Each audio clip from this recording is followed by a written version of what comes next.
Yazid তখন শামে ছিল না। এক ব্যক্তিকে 4টি ওসিয়ত করে যে যদি ইয়াজিদ আসে তাকে বলে দেবে যে তার জন্য 4টি ওসিয়ত আছে। সর্বপ্রথম ওসিয়ত কি? যদি আহলে হেজাজরা এখানে আসে তাদের খেয়াল রাখবে। দ্বিতীয়, মদিনার যারা বড় বড় লিডার, মদিনার যখন বড় বড় ব্যক্তিরা আসবে তাদের খেয়াল রাখবে। তৃতীয়, যে আহলে শাম ব্যক্তিদের যেন শাম থেকে বার হতে দেবে না, কারণ যদি এরা শাম থেকে বার হয় এদের চিন্তা ভাবনা পরিবর্তন হয়ে যাবে। চতুর্থ, বলল আমি তোর জন্য এই খেলাফতকে আমি তোর জন্য ঠিক করে দিলাম, কিন্তু 4 ব্যক্তি হয়তো এর বিরোধিতা করতে পারে, কিন্তু তাদের সাথে যেন তুই যুদ্ধ করিস না। সর্বপ্রথম কে? আব্দুল্লাহ ইবনে আবি বকর, আব্দুল্লাহ ইবনে জুবাইর, ইমামে হুসেন আলাইহিস সালাম। এই 4 জন ব্যক্তি যদি তোর বিপরীতে আছে তাহলে তাদের সাথে যুদ্ধ করবি না। আজকে মোহতারাম, তারপরে ইয়াজিদ 22 রজবে কি করে? ওয়ালিদ যে মদিনার গভর্নর ছিল তার নামে একটি চিঠি লেখে, আর চিঠিতে লেখে যে যদি হুসেন বেয়াত করে তাহলে ভালো, যদি বেয়াত না করে তাহলে হুসেনকে হত্যা করে দাও। বললো যদি ইমামে হুসেন আলাইহিস সালাম বেয়াত না করে তাহলে তাকে হত্যা করে দাও।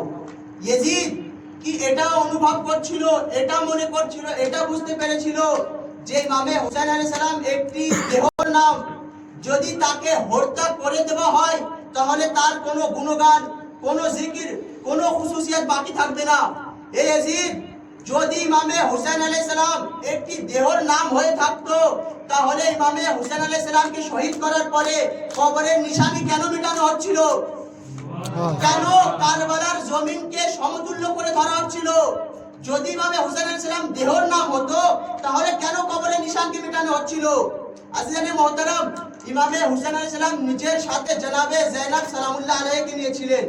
কেন নিয়েছিলেন? জনাবে ইমামে যায়নুল আবেদিন আলাইহিস সালাম জনাবে যায়েনবের জন্য কি বলছেন? আনতে আলিমাতুন গায়রুল মুআল্লিমা, অর্থাৎ আপনি এমন একটি শিক্ষিত যাকে এই জমিনের বুকে শিক্ষা অর্জন করার প্রয়োজন হয়নি।